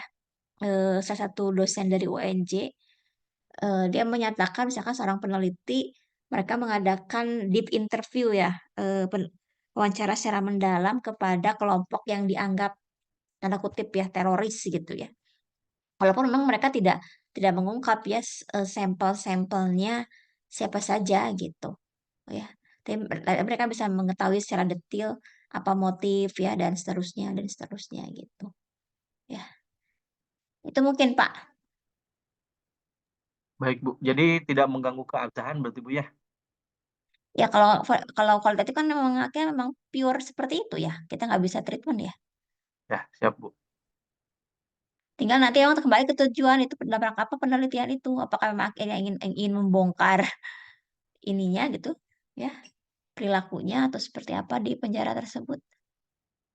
Atau misalkan penelitian fenomenologi ya. Fenomena di penjara misalkan gitu. Kata mengungkap fenomena. Ya, baik. Mungkin langsung saja tadi ada pertanyaan di chat Bu untuk Bu Rika tuh. Nanti tinggal butuh Bu Elsa ya. Suara saya jelas nggak Pak Bu? Atau putus-putus? Jelas ya, Bu? Ibu. Iya, jelas Bu. Ya, mangga. Prof Ida suaranya Ini putus-putus. izin Silakan. Ya. Ya, maksudnya Prof Ida tadi nggak bisa dengar secara menyeluruh karena dari gangguan sinyal di rumahnya Prof Ida. Ya, silakan. Ya, ini pertanyaan dari Bu Titin. Apakah PTK termasuk ke dalam metodologi penelitian observation and interviewing? Untuk PTK kan dilakukan lebih dari satu siklus. Nah, itu bagaimana? Sepengetahuan saya, Bu ya, ini disclaimer dulu. Saya belum pernah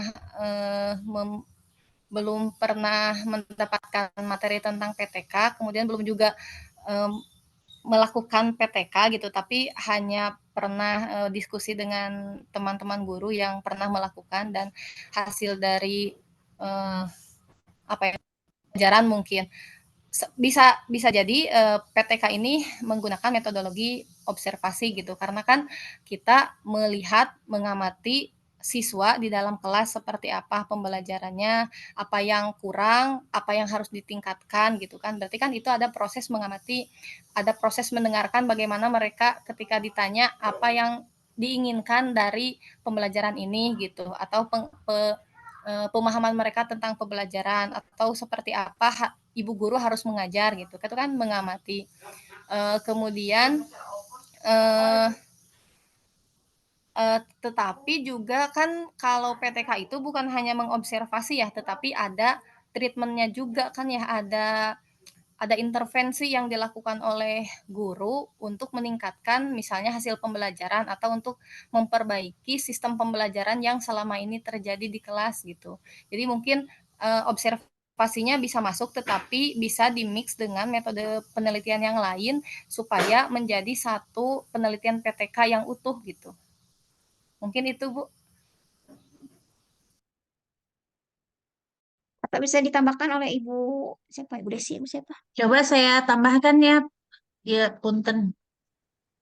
Karena pertanyaannya ada iya. di sini, jadi bisa saya Ya. jawab. Ada Prof Ida Jadi tuh. gini, jadi kita melihat observasi Soal- dan interview, wawancara itu sebagai salah satu cara untuk mengumpulkan data, ya, bukan metode penelitian, bukan ya.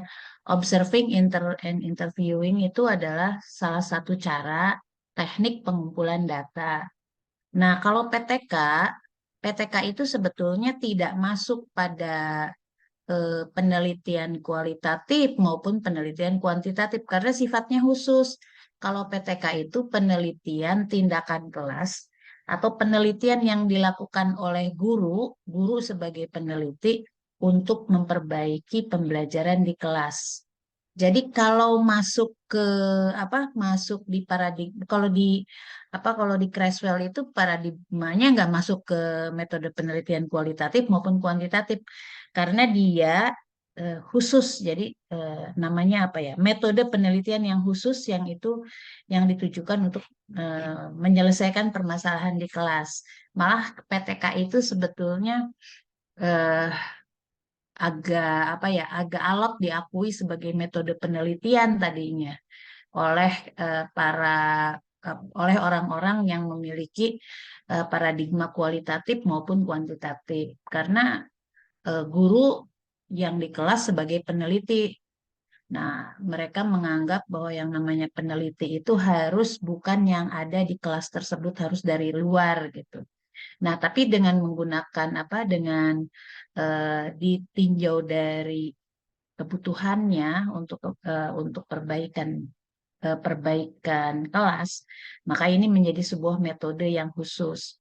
Itu ada salah satu buku yang khusus membahas metode penelitian kelas ini ya, jadi metode penelitian tindakan kelas atau kelas. Ini yang aduh lupa lagi Bu, itu mungkin ingat apa yang sebutnya tuh lupa ya. Jadi khusus itu bukunya. Di Frankel mungkin ada, di Creswell ada juga, tapi itu pasti terpisah dari metode ini. Nah, salah satu cara pengumpulan datanya yang digunakan adalah mengobservasi kelas gitu ya. Tapi di situ juga guru melakukan treatment. Jadi melakukan treatment kepada siswa supaya untuk memperbaiki. Jadi ini kan tidak bisa dimasukkan juga sebagai eksperimen. Kenapa? Karena kalau penelitian eksperimen harus memenuhi kriteria pemilihan sampel. Sampelnya harus random sampling. Sementara kalau di penelitian tindakan kelas, sampelnya adalah sampel di kelas dia sendiri, sudah ditentukan oleh dia gitu ya, disebutnya sebagai sampel purposif. Nah, purposive sampling ini adalah ciri khas dari penelitian kualitatif. Jadi di satu sisi penelitian tindakan kelas itu ada treatment yang seolah-olah seperti eksperimen, namun di satu sisi juga ada penelitian yang seolah-olah menggunakan paradigmanya kualitatif ya. Jadi kenapa harus lebih dari satu siklus? Karena kalau hanya satu siklus, maka disebutnya hanya one shot case study. Nah, lebih dari satu siklus itu untuk melihat pemberian tindakannya itu ada perubahan tidak. Jadi kalau tidak hanya satu siklus itu bukan PTK. Jadi ciri khas dari PTK itu memang ada 2 siklus. Nah, tindakan yang dilakukan oleh guru untuk memperbaiki itu pengukurannya bisa hanya melalui observasi, bisa juga secara kuantitatif. Gitu ya. Jadi hanya diobservasi, misalkan gini, kalau yang ditindakannya hanya ingin aktivitas kelas saja, berarti aktivitasnya yang diobservasi. Tapi kalau misalkan harus berdampak kepada hasil belajar, maka hasil belajarnya harus diukur gitu.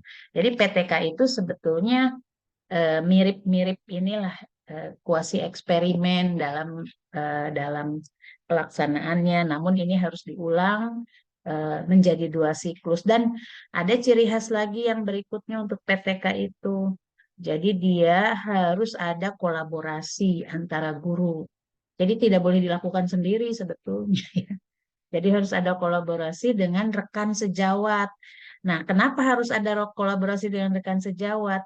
Supaya nanti bagaimana membuat refleksi dari setiap siklus. Jadi setelah ada tindakan dengan rekan sejawatnya melakukan refleksi, ini apa nih yang kurang, mana nih tindakan yang harus diperbaiki. Maka untuk siklus kedua itu berdasarkan hasil refleksi antar guru tersebut. Tapi memang ya kalau dalam pelaksanaannya akhirnya menjadi simpel, bahkan mungkin tidak ada observernya gitu ya Putri ya. Tapi kalau secara teori ya Bu Nina ya. Tapi kalau secara teori kan Harusnya ada observernya. iya harusnya Teman ada sejawat. observer. Ya, harus ada Rekan teman sejawat. sejawatnya itu memberikan masukan gitu ya. Atau bahkan kepala sekolahnya ya Bu ya. Kepala Iya, dinas kepala gitu. sekolahnya. Mm-mm. Jadi ya ya seperti itu sih idealnya ya. Saya pernah melakukan apa namanya penelitian tindakan kelas tuh dulu waktu ada program dari USAID itu di Madrasah Sanawiyah 2 itu MTS 2 Kota Bandung. Itu kadang-kadang apa saya yang ngajar, kadang-kadang guru di sana, terus kita saling ini dulu apa diskusi dulu untuk tindakan berikutnya. Jadi ada terus apa namanya dialog sebelum melakukan apa namanya melakukan tindakan gitu. Karena kan kita ingin mencoba gimana PTK yang baik itu memberikan contoh. Itu mungkin ya Bu. Jadi eh, metodologi, jadi penelitian observation and interviewing itu sebetulnya digunakan sih di dalam apa di dalam penelitian pendidikan. Jadi nanti misalkan gini juga, jangan sampai ada apa kesan yang salah. Oh saya kan pakainya kuasi kuasi eksperimen, saya nggak perlu ada interviewing dan nggak ada observasi, tetap harus ada. Contohnya begini, yang kita lakukan adalah penelitian pendidikan. Walaupun memang nanti mengukurnya bagaimana hasil belajar, peningkatan hasil belajar, tetapi kan tetap harus ada dijelaskan di dalam penelitian itu bagaimana proses pembelajaran yang dilakukan. Maka biasanya rumusan masalah penelitian itu baik di skripsi maupun di tesis itu ada bagaimana proses pembelajarannya. Maksudnya bagaimana proses, bagaimana aktivitas siswa itu dilakukannya ada dengan observasi kan. Seperti itu. Jadi tidak hanya melihat hasil akhir tapi melihat bagaimana proses perlakuan yang diberikan kepada siswa itu dilakukan. Nah, itu yang menggunakan metode observasi dan interviewing itu ya mungkinnya. Jadi tidak dianggap itu sebagai metode penelitian, tetapi dianggap sebagai bagaimana cara mengumpulkan data. Ya baik nanti jadi walaupun itu adalah apa ya alat tools yang murninya di penelitian kualitatif, tapi nanti kita di penelitian pendidikan tetap harus ada observasi. Seperti itu mungkin ya.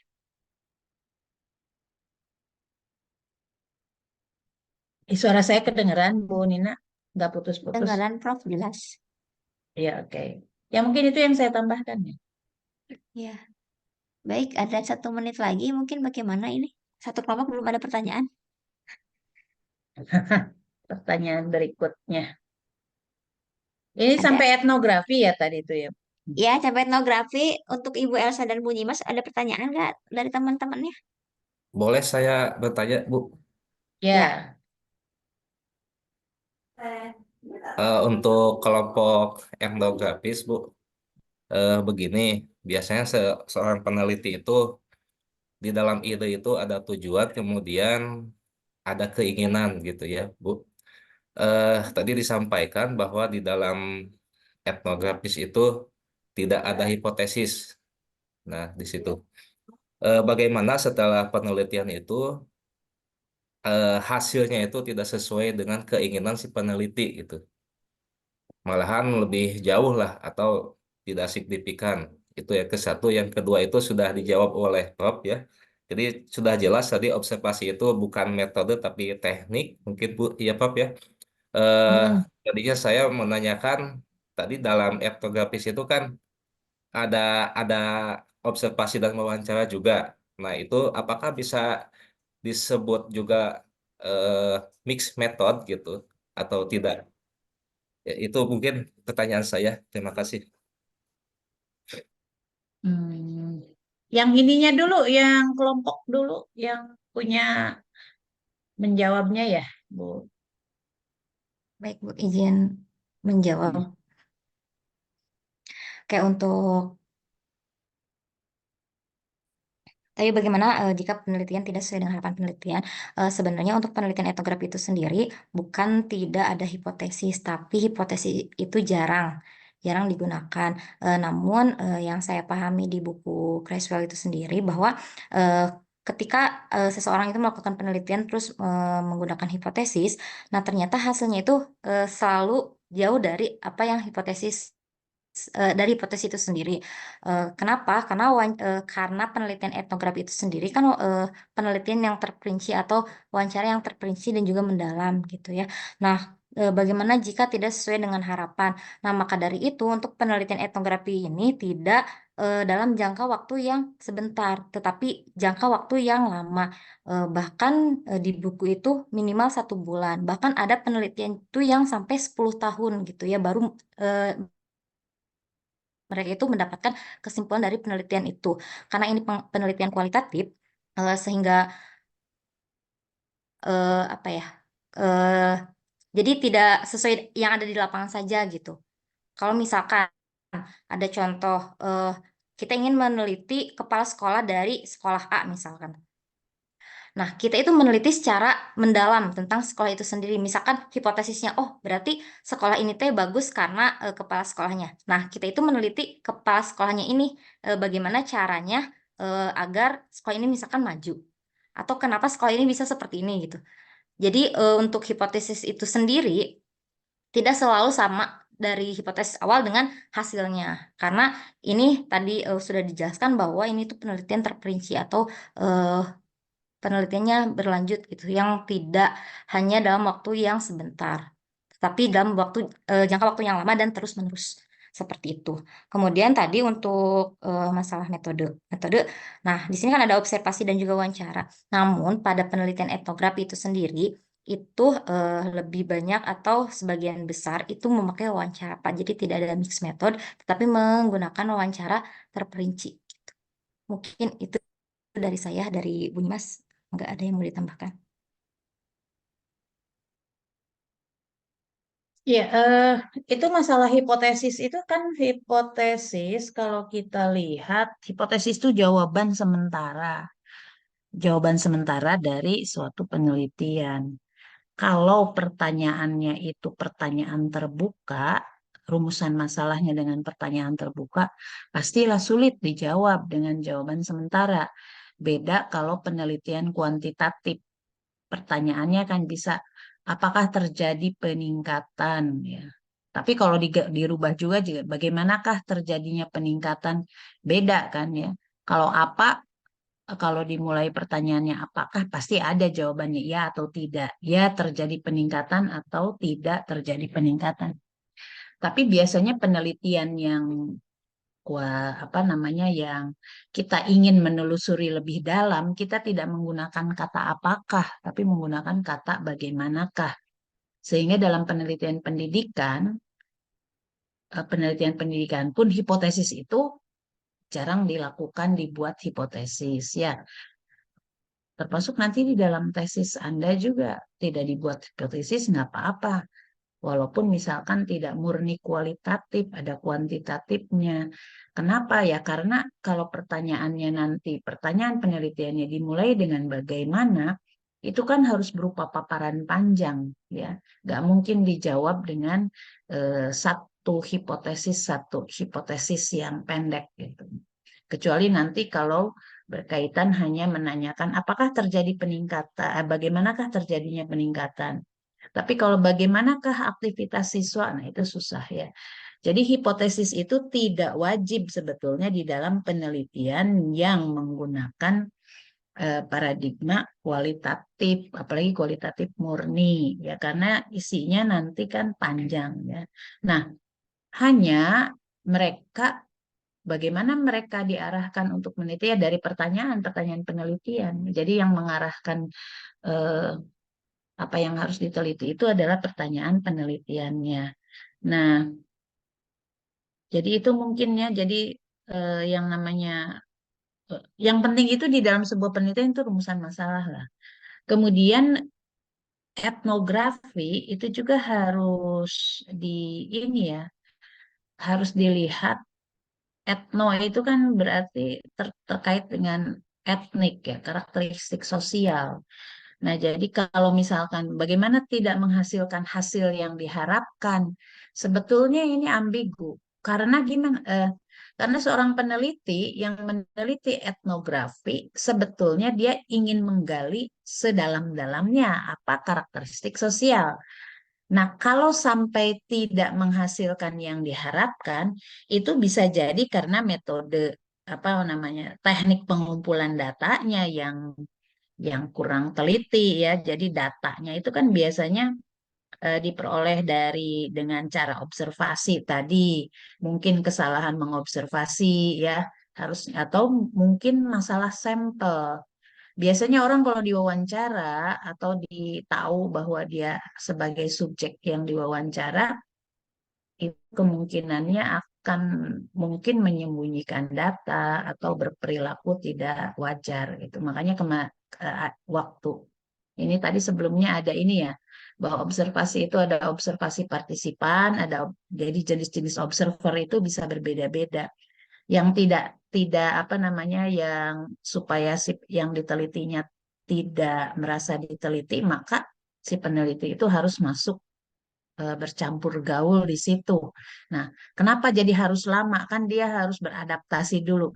Bayangkan misalkan masuk etnografinya itu meneliti suku terasing gitu kan, berarti harus mengenal apa, harus beradaptasi dulu dengan budaya di situ, menjadi orang yang di situ juga, sehingga ketika dia menggali data di sana, orang-orang yang di sekitar situ tidak merasa diteliti. Nah, kalau tidak sesuai dengan yang diharapkan, ya mungkin itu terkait dengan bagaimana proses pengumpulan datanya yang tidak sempurna, tidak sesuai lah.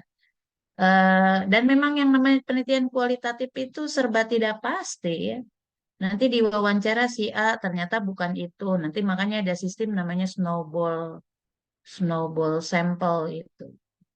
Jadi orang yang diwawancaranya yang awalnya direncanakan orang tersebut ternyata bukan orang tersebut, dialihkan ke yang lain. Jadi selalu berubah, ada perubahan-perubahan gitu ya. Kalau kita mah orang sains katanya, Bu Nina ya kayaknya kita patut yang namanya penelitian begitu, wah serba tidak pasti gitu ya. Tapi dengan adanya ini kita mengenal lah seberapa rumitnya itu penelitian kualitatif murni ya. Mungkin gitu ya Ya, Bu Nina orang ya. sosial biasanya Bu ya. Yang kayak gini orang sosial ya. Iya, orang sosial benar. Kalau kita, Tapi kita nggak apa-apa karena pendidikan juga bagian sosial ya Bu ya. iya, iya, makanya di kita penelitian pendidikan kita berada di tengah-tengah gitu ya. Apalagi kita penelitian IPA ya, antara apa namanya, kita kita gunakan juga cara-cara pengumpulan data kualitatif, tapi kita juga menggunakan cara-cara pengumpulan data kuantitatif gitu. Jadi kita menggunakan dua-duanya, tapi kalau murni kualitatif, maka ya tadi itu ya. Mungkin saya kalau murni kualitatif lebih milih content analysis, Bu Nina. Daripada saya harus ngejar-ngejar etnografi. Content analysis kan baca buku aja terus semuanya. Iya. Jadi tergantung feasibility-nya Bu ya. Apa Iya, kemungkinan visibility. sumber daya energi gitu ya, waktu, tenaga, Iya, uang juga betul, ya Bu ya. betul, Sebenarnya. betul, betul. Tapi kalau saya lihat di penelitian-penelitian di S2, S3-nya di PAI, di MPI itu kebanyakan ya itu penelitiannya studi kasus kualitatif semuanya gitu. Kualitatif. Jarang yang kuantitatif malah justru ya. Oke, mungkin itu aja Bu Nina. Iya. Baik Ibu, ini mungkin sudah lebih waktunya ya Bu ya. Kita Oh akhiri iya aja. sudah ya waktunya lebih ya. Iya, Tapi mereka overtime. nggak ada kuliah lagi kayaknya ya karena Oh langsung nggak ada yang webinar Bu ya. Yuliang belum ada konfirmasi Belum ada yang itunya nanti ya, selesai. apa, Zoom meetingnya ya. Oh iya. Baik, em, mungkin Maka Bapak Ibu ya ditutup aja ya. Nanti ya, kita Bu lanjut. Nina kalau Sabtu berikutnya itu kan udah masuk ini ya. Sudah masuk orang-orang pada mudik Bu. Berarti Harus kalau mudik? Sabtu 2 minggu yang berikutnya offline kan harus sudah Offline aja offline. Bu ya. Kita Iya, udah lewat cuti bersama. iya Udah sudah lepas lewat itu. cuti bersama. Jadi hanya hari Iya. ini saja yang online gitu. Nanti Sabtu yang pas udah lewat dari cuti bersama, kita offline lagi ya. Iya, iya, iya betul Bu. Baik. Ya silakan Baik Bapak ditutup Ibu ya. ya. Mohon Mangga. kita akhiri Bapak Ibu ya. Mudah-mudahan semuanya sudah lebih tercerahkan ya untuk penelitian hari ini kualitatif. Kita akhiri ucapan hamdalah, istighfar dan doa akhir majelis. Alhamdulillah, amin, astagfirullahaladzim, astagfirullahaladzim, subhanakallahumma wa bihamdika, Assalamualaikum warahmatullahi wabarakatuh. Waalaikumsalam warahmatullahi Terima kasih. wabarakatuh. Terima kasih banyak Makasih ya Ibu. turun. Ya, Mangga, mangga Isa Ibu. Dayana.